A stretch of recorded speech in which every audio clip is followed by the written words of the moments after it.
আমি পরীক্ষা দিয়েছিলাম। আমি selected candidate all India MCRE 2024-এ অ্যাজ এ ইসিজি টেকনিশিয়ান পোস্টের জন্য। আমি জেনারেল ক্যাটাগরিতে 64টি সিট ছিল। আমি তার মধ্যে 59 র্যাঙ্ক করেছি অল ইন্ডিয়াতে। তারপরেও আমাকে চয়েস ফিলিংয়ে ডেট দিয়েছিল, কিন্তু আমাকে চয়েস ফিলিং আর করতে দেওয়া হয়নি। এটা কি extension of interim order? Yes my lord. কবে এক্সপায়ার করছে? 30শে আগস্ট 2025। আপনার নাম কি? আমার নাম সুবর্ণ প্রামাণিক। আপনার নাম? আমার নাম সুবর্ণ প্রামাণিক। সুবর্ণ প্রামাণিক। আপনি কে? আমি পিটিশনার। কি মামলা? আমার চাকরির জন্য আমি পরীক্ষা দিয়েছিলাম। আমি selected candidate all India MCRE 2024-এ অ্যাজ এ ইসিজি টেকনিশিয়ান পোস্টের জন্য। আমি জেনারেল ক্যাটাগরিতে 64টি সিট ছিল। আমি তার মধ্যে 59 র্যাঙ্ক করেছি অল ইন্ডিয়াতে। তারপরেও আমাকে চয়েস ফিলিংয়ে ডেট দিয়েছিল, কিন্তু আমাকে চয়েস ফিলিং আর করতে দেওয়া হয়নি।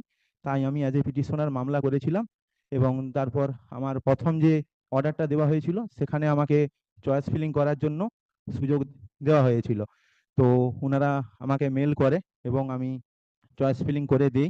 তারপরে যখন রেজাল্ট বেরায়, আমার সবার নাম ছিল, দিয়ে পিডিএফ এর শেষে আমার হচ্ছে উড়িষ্যা ইএসআইসিতে আমার একটা সিট হোল্ড রাখা হয়েছে, কিন্তু তারপর আর এ হয়নি। বাকি আমি মাইলর খুব চিন্তায় আছি। অনেক কষ্ট করে 3-4 বছর পরে র্যাঙ্ক করেছি, অ্যাজ এ সিলেক্টেড ক্যান্ডিডেট হয়েছি, কিন্তু আমাকে আর কোনো কিছু সুযোগ দেয়নি, কোনো কারণ না জানিয়ে আমাকে বাদ করে দিয়েছিল।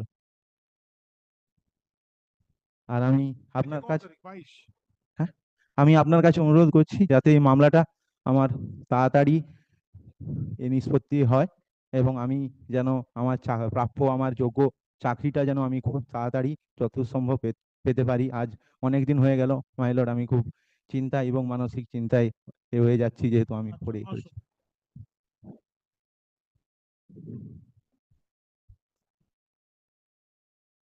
মিস্টার সুবর্ণ প্রামাণিক। হ্যাঁ আমি স্যার। হ্যাঁ স্যার বলছি The writ petitioner appears in person,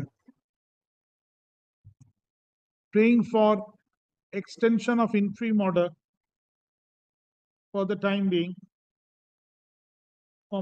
as the interim order last extended on June 16, 2025, shall expire on August 30, 2025.